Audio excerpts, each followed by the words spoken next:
Welcome to our channel. Today we dive deep into the era of ignorance with a fascinating history of the Quraysh tribe, one of the most significant tribes in pre-Islamic Arabia. From their humble beginnings to becoming the custodians of the Kaaba, the Quraysh played a pivotal role in shaping the future of the region and ultimately the world. Join us as we explore their rise to power, the key figures involved, and the events that transformed them into a dominant force. Before the rise of the Quraysh to power in Mecca, the city was under the control of another influential tribe, the QUSAY. The relationship between the Quraysh and the QUSAY in this period is crucial in understanding how the Quraysh eventually emerged as the dominant force in Mecca, setting the stage for their central role in pre-Islamic Arabia and later in Islamic history. Mecca's early history is intertwined with the Kaaba, a sacred site for various Arab tribes long before the advent of Islam. The Kaaba was believed to have been built by the prophet Ibrahim and his son Ismail, peace be upon both, making it a center of religious significance in the Arabian Peninsula.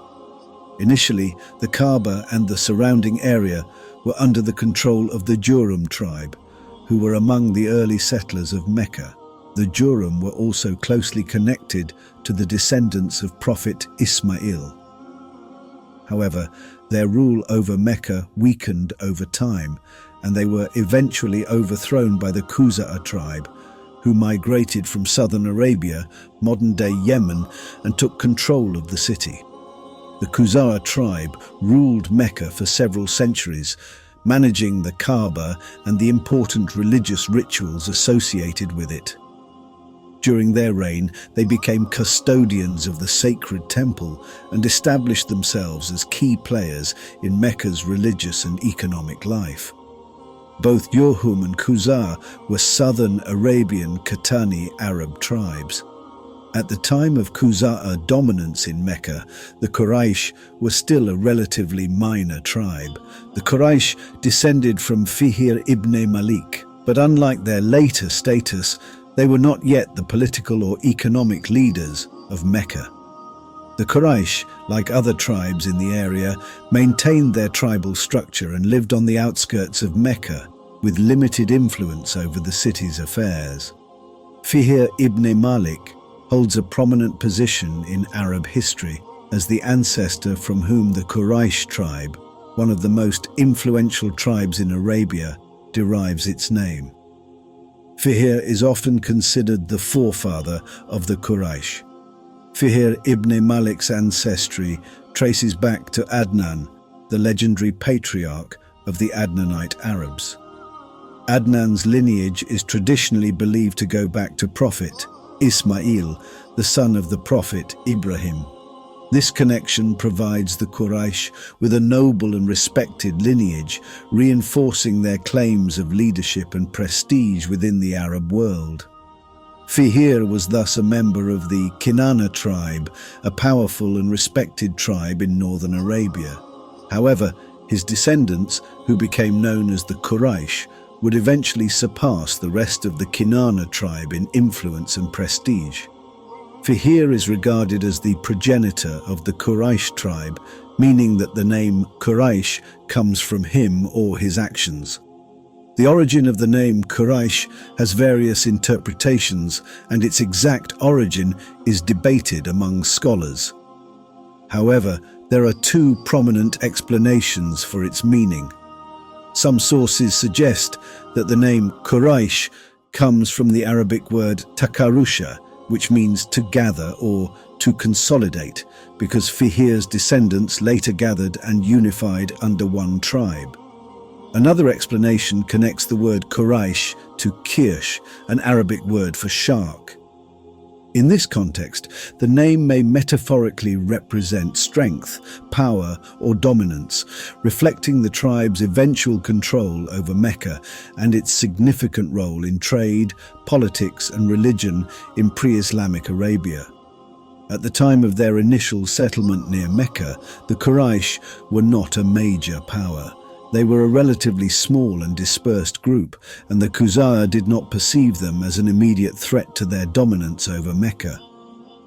The QUSAY allowed them to settle near the city without foreseeing that they would eventually rise to power. The Quraysh were known for their skills in trade and commerce, and the QUSAY likely saw economic advantages in having the Quraysh settle near Mecca. The Quraysh were involved in caravan trade, and their presence likely contributed to the growing commercial activity in the area. By allowing the Quraysh to settle near Mecca, the QUSAY could benefit from the economic prosperity that the Quraysh's trade connections brought to the region. The Quraysh tribe was scattered across different parts of the Arabian Peninsula. They were nomadic, living in various parts of HAJJ and other regions of the Arabian Peninsula. Their ancestors were scattered across the desert, living as Bedouins, engaged in trade, grazing, and other nomadic activities. Some of these areas included the mountainous regions around Mecca, parts of Yemen, and other parts of Central Arabia. Their early existence was marked by nomadism and tribal warfare, with no centralized leadership that could unite the various Quraysh clans. In pre-Islamic Arabia, tribes often coexisted in loose alliances, with mutual interests in trade, security, and religious practices. The Quraysh's settlement near Mecca may have been part of a broader arrangement of peaceful coexistence, with the QUSAY and Quraysh benefiting from each other's presence in different ways. While the Quraysh were gaining influence, they did not immediately challenge QUSAY rule. The Quraysh tribe began to develop their reputation as skilled merchants and traders, particularly because of Mecca's strategic location on the trade routes that connected southern Arabia, the Levant, and the Byzantine and Sasanian empires. While the QUSAY maintained control over the religious affairs of the Kaaba, the Quraysh gradually increased their presence in the trade sector, gaining influence within the region. As nomadic traders, the Quraysh capitalized on the caravan trade, transporting goods such as spices, silk, and precious metals. The Quraysh at this time were a scattered and relatively weak tribe living in the surrounding regions of Mecca. They had no control over the Kaaba or the city's religious and economic affairs. This would soon change dramatically after the rise of QUSAY bin KILAB. QUSAY Ibne KILAB is one of the most significant figures in the history of Mecca and the Quraysh tribe. Often credited with uniting the Quraysh and establishing their control over Mecca. Orphaned at an early age, QUSAY's life began in a modest and obscure way. After his father, KILAB, died, QUSAY's mother, Fatima, remarried a man named Rabi'a bin Haram and moved with him to Syria. She carried QUSAY with her where he grew up. She subsequently gave birth to another son, Riza bin Rabi'a. When QUSAY grew up into a young man, he returned to Mecca and soon began to rise in prominence within the Quraysh tribe. At this time, Hulayl bin Habshiyah was a leader of the QUSAY tribe, which held control over Mecca and the Kaaba. Hulayl was a respected figure, and under his leadership, the QUSAY tribe served as custodians of the Kaaba, overseeing its rites and managing pilgrimage activities in the sacred city. QUSAY's ascent to power began with a strategic marriage.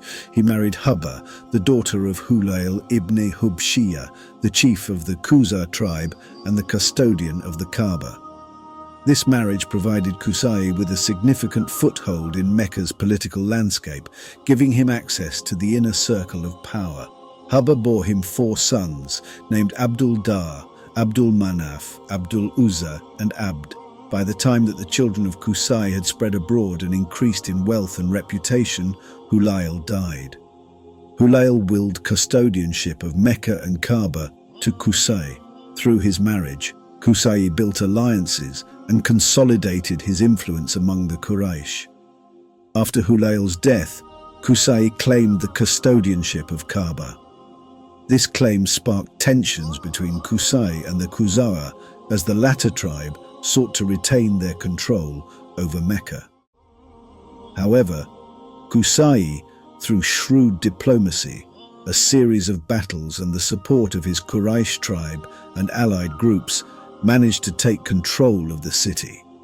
QUSAY thought he had a better claim than QUSAY to control the Kaaba and Mecca, and that Quraysh were the noblest offsprings of Prophet Ismail bin Ibrahim and the purest descendants of his sons. He spoke with Quraysh and Banu Kinana tribes, asking them to drive out QUSAY from Mecca, and they agreed to do so. QUSAY also used his connections in Syria. He wrote to his maternal brother Riza, asking him to come and support him. Thereupon Riza set out with 3 of his half-brothers, who were all sons of Rabia, but not Fatima. Riza brought his tribe Qutadah, and also gathered many Arab pilgrims from other tribes who had agreed to support QUSAY. QUSAY also called on many different clans of Quraysh scattered across the Arabian Peninsula, asking them to come to Mecca and reclaim their land. They all responded. At this time, the Kaaba and the Hajj rituals were controlled by the Sufa. They were a clan of QUSAY. The Sufa had controlled the Kaaba and the Hajj rituals for centuries. They were the caretakers of the Kaaba from the time of Jurhum. As part of their role, they were believed to have managed the rituals tied to the Kaaba and facilitated the gatherings of various tribes during Hajj. The Sufa had taken their position for granted. They behaved arrogantly. The Arabs had borne them patiently since they felt it a duty in the time of Jurhum and QUSAY when they were in authority. It was during or after the Hajj, QUSAY came to Sufa with his tribesmen from Quraysh, Kinana and Qutadah, saying, "We have a better right to this authority than you." One severe fighting broke out after this and resulted in the defeat of the Sufa. QUSAY assumed their authority. Thereupon QUSAY withdrew from QUSAY. The QUSAY tribe realized that QUSAY would come between them and the rulership of Mecca and Kaaba.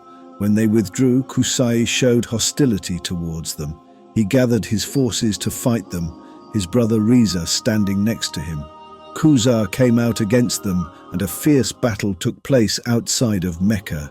Both parties suffered heavily, and the battle ended with no clear winner. Thereupon, both parties decided to make peace, and that one of the Arabs should arbitrate between them. They were appointed as umpires Yamar bin Auf from the Kinana tribe. His verdict was in favor of QUSAY, that he should control the Kaaba and rule Mecca. He had a better claim than QUSAY. Yanmar also ordered QUSAY to pay QUSAY blood money for the loss of life of QUSAY's men. He also cancelled the blood money for the men of Quraysh. They did not have to pay anything to QUSAY. QUSAY's victory not only secured his position as the ruler of Mecca, but also marked the beginning of the Quraysh's dominance over the city. The descendants of Prophet Ismail, peace be upon him, had regained control of their ancestral land. The QUSAY tribe, though defeated, did not face total expulsion. Instead, they were allowed to remain in the region, but their influence over Mecca's affairs waned, and they were no longer custodians of the Kaaba. However, the Quraysh kept what QUSAY had instituted, including the worship of idols, setting them up at Kaaba and offering sacrifices to them, praying near them and asking them for help and fortune. Thus, QUSAY gained authority over the Kaaba. The Quraysh regained their ancient and venerable house. He brought in all his people to dwell in Mecca.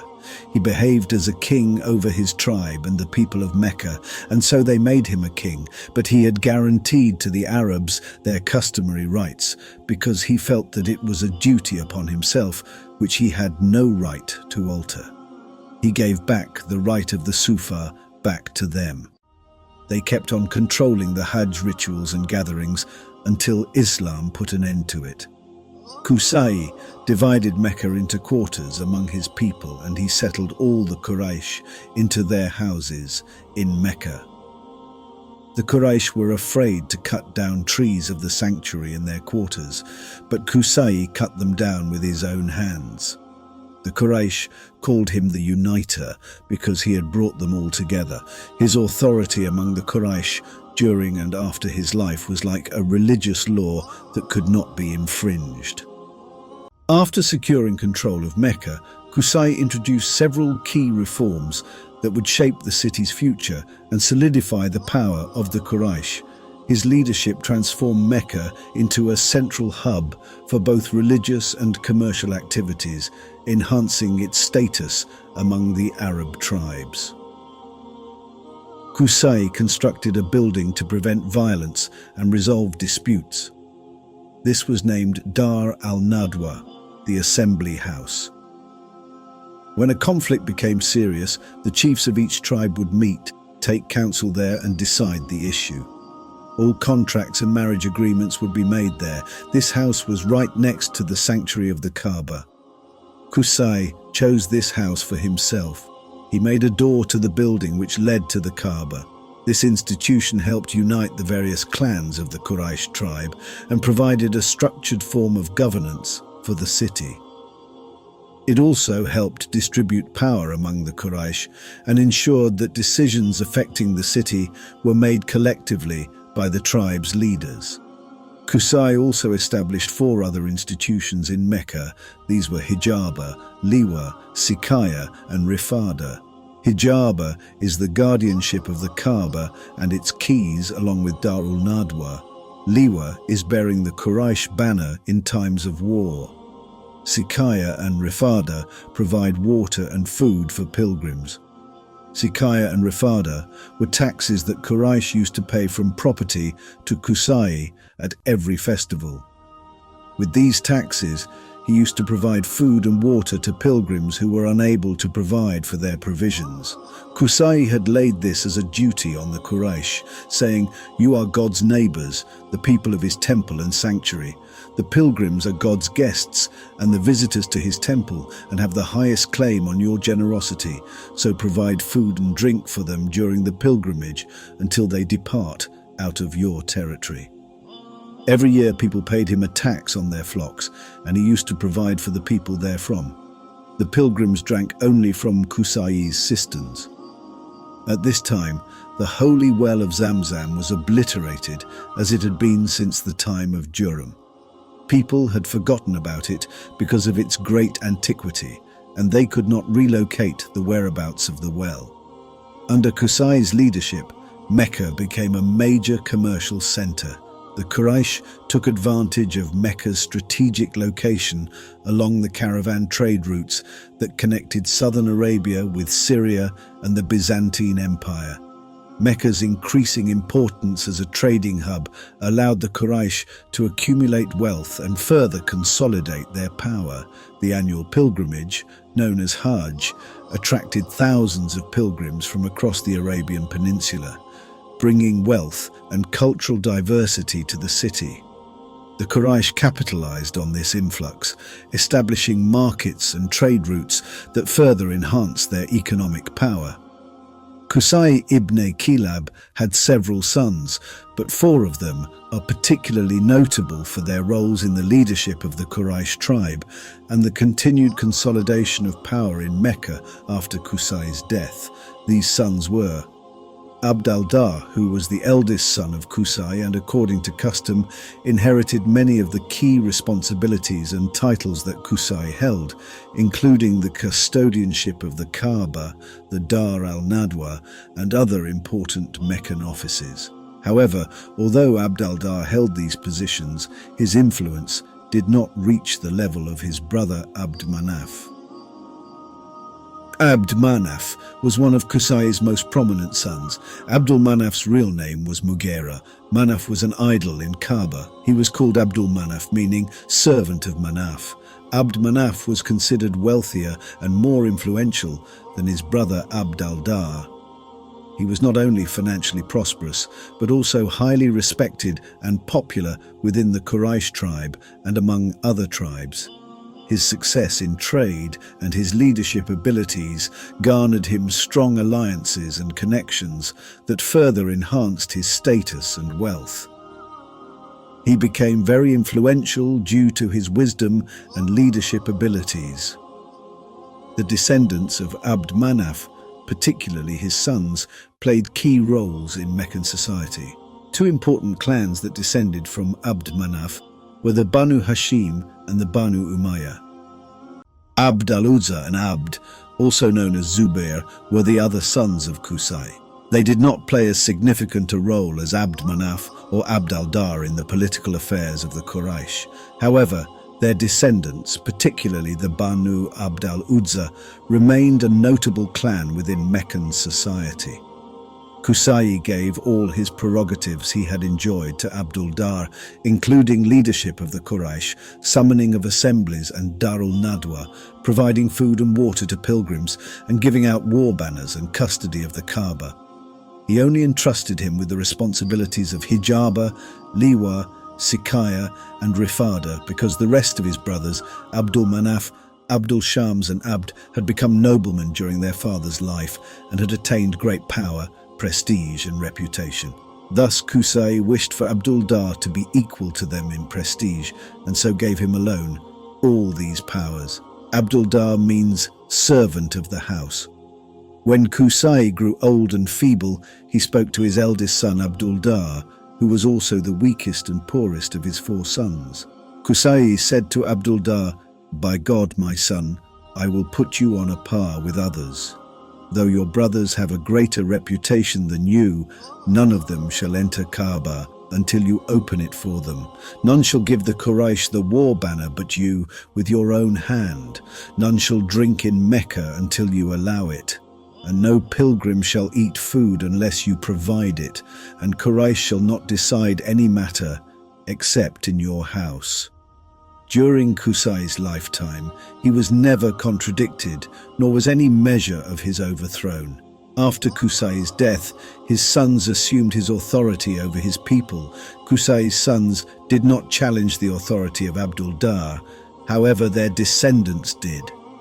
The dispute arose over key responsibilities related to the Kaaba, including its guardianship, hijaba, the right to provide water and food to pilgrims, SIQAYA and RIFADA, the command of the Quraysh's banner in battle, LIWA, and the right to call assemblies at Dar-ul-Nadwa. Sons of Abdul Manaf, namely Abdul Shams, Hashim, Muttalib and Naufal, disputed the authority of the descendants of Abdul-Dar. They decided to seize the rights that the sons of Abdul-Dar possessed, which QUSAY had given to Abdul-Dar himself. They considered that they had a better right to them because of their superiority and their position among their people. This caused a rift in the Quraysh. The Quraysh split into 2 groups. One group sided with the descendants of Abdul-Dar and the other with the descendants of Abdul Manaf. One side claimed they had a better right, while the other claimed that the rights given to them by QUSAY himself should not be taken away from them. Different clans of Quraysh allied with 2 claimants. They all made a firm agreement that they would not abandon each other and would not betray each other as long as the sea wetted the seaweed. Banu Abdul Manaf brought out a bowl full of scent, and they put it for their allies in the sanctuary next to the Kaaba. They dipped their hands in it along with their allies and took a solemn oath. Then they rubbed their hands on the Kaaba, strengthening the solemnity of the oath. For this reason, this group was called the Scented Ones. The other side also took a similar oath at the Kaaba, and they were called the Confederates. Then the tribes formed groups and linked up with each other. Banu Abdul Manaf was ranged against Banu Sam, Banu Asad against Banu Abdul-Dar, Banu Zuhra against Banu Juma, Bantaim against Banu Maksum, Banu Harith against Banu Adi. They ordered that each tribe should exterminate the opposing units. Rather than leading to an all-out war, this rivalry sparked a historic compromise. The clans agreed to split the roles and responsibilities. When the people had thus decided on war, suddenly they demanded peace on the condition that Banu Abdul Manaf should be given the SIQAYA and RIFADA, the rights of watering and feeding the pilgrims and collecting the tax, and the Hijaba, easy access to the Kaaba, LIWA, the standard of war, and the assembly house, NADWA, where Quraysh decided their affairs, should belong to the Banu Abdul Dar as before. This agreement is known as the Hilf al-Mutayyabin, or Alliance of the Scented Ones. The arrangement commended itself to both sides and was carried out, and so war was prevented. This division allowed both branches to maintain influence in Mecca, with Abd Manaf's descendants eventually gaining prominence and wealth through their roles, trade enterprises and leadership abilities. This rivalry between the two clans continued for generations, but ultimately Abd Manaf's descendants, especially through Hashim and Umayyah and their progeny, became the dominant political force in Mecca. After the rise of Islam, descendants of Hashim and descendants of Umayyah would reshape the world. It is interesting to note that the keys of the Kaaba are still with the same family. The Bani Shayba, a prominent Meccan family, holds the keys to the Kaaba in the Grand Mosque in Mecca, Saudi Arabia. Their custodianship dates back to this agreement, or Hilf al-Mutayyabin, after Prophet Muhammad, peace be upon him, conquered Mecca in 630 CE. He returned the keys to the Bani Shayba as a symbol of trust and respect for their role. Today the keys remain with this family, and they manage access to the Kaaba's interior. When dignitaries are permitted to enter the Kaaba, a member of the Bani Shayba family is traditionally responsible for opening it. The Quraysh also played a role in establishing the sacred months of the Arabian calendar, during which warfare was prohibited, allowing for safe passage for pilgrims and trade. This practice not only facilitated commerce, but also contributed to a sense of security and order among the tribes. The Quraysh instilled a sense of reverence for the Kaaba, promoting it as a sanctuary where disputes could be settled and a place of asylum for those seeking protection. This role further solidified the Quraysh's influence and authority in Meccan society. The area surrounding the Kaaba, known as the Haram, was declared a sacred space. The Quraysh enforced regulations prohibiting violence, hunting, and other disruptive activities within this area, emphasizing its sanctity. The Quraysh leveraged this economic power to build alliances with nearby tribes, establishing treaties that ensured safe passage for caravans and peace within Mecca itself. This strategic diplomacy bolstered the Quraysh's influence across the Arabian Peninsula. Through these alliances, the Quraysh began to wield considerable political influence, which extended far beyond the borders of Mecca. However, over generations, the Quraysh invented new things in the HAJJ rituals and laid down new rules and regulations, further corrupting the religion of Prophet Ibrahim and Prophet Ismail, peace be upon both. They invented the idea of hums. The hums were a distinguished subgroup within the Quraysh tribe that held special religious status and privileges in pre-Islamic Mecca. This group, which included the Quraysh themselves, along with some allied tribes, saw themselves as the guardians of the Kaaba and the custodians of its associated religious rituals. Because of this, they believed they were bound by unique rules compared to those observed by other Arab tribes during the pilgrimage or Hajj. They said, "We are the sons of Ibrahim, the people of the holy territory, the guardians of the temple, and the citizens of Mecca. No other Arabs have rights like us or a position like ours. The Arabs recognize none as they recognize us. Do not attach the same importance to the outside country as you do to the sanctuary." They had distinct customs during Hajj, including not leaving the Haram, sacred area around Mecca, during certain rituals. The hums would perform the pilgrimage without going to Arafat, a ritual integral to the pilgrimage that other tribes observed. The hums went on to introduce innovations for which they had no warrant.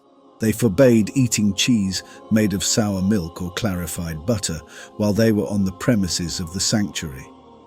They also refused to allow those from outside of Mecca to bring food in with them when they came to the little or big pilgrimage.